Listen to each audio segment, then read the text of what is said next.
bike about 500 miles in 4 days from Charlotte to Washington, D.C. And we're doing this as a tribute to the officers that we've lost within our police department and the state and nation in general. I got involved with the ride just because of other friends of mine that did it. I started about 12 years ago, and I've done it 12 consecutive years. It just has a lot of meaning to me, and it's just something that I would never, hopefully, miss, and I'll keep doing it as long as I can do it. Good morning, welcome to Archville, North Carolina. How's everybody this morning? Wonderful. Good. I hope you got to get some rest, got to sleep in this morning. We got a later start.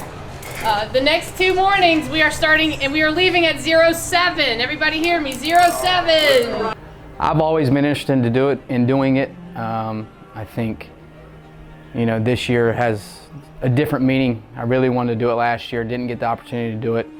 As I said before, I work in North Tryon Division, so it has a different meaning, with the passing of Josh. And just to honor his memory, to do it for Josh, Ashley, and their son Andrew, kind of just a little bit of extra motivation. Someone in our division that passed away, just kind of honor his life and his legacy.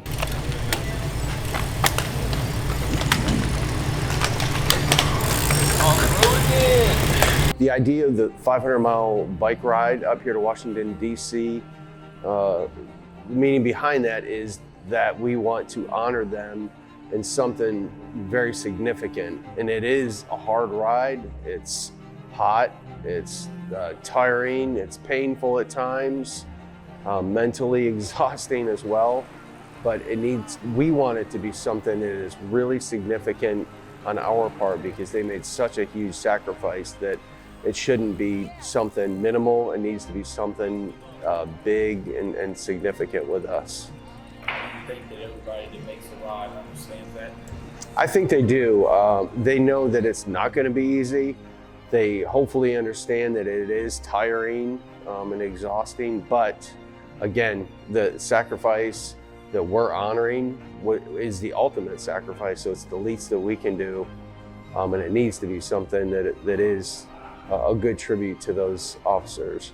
So 2 dogs ran out, and then I was like, oh, did it 4, and then like it's a herd. Chad Evans tried running him over with his motorcycle, yelling at him. The best part about it for me would be the camaraderie that we gain. When you go through something like this trip, we all have to pull together, and the relationships that we build just last a lifetime.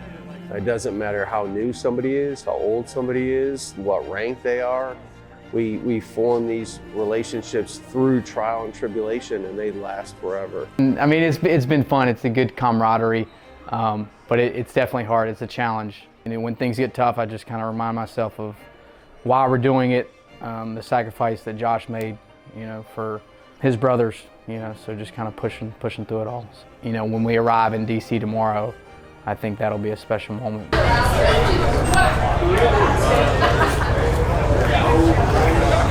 It's just an honor to be able to be here physically. Sometimes I told some of the younger people, when it's hurting, I can guarantee that the officers that aren't here and their families would love for that opportunity, right? So that little bit of pain that we feel is nothing compared to what happened to the ones that we're riding for.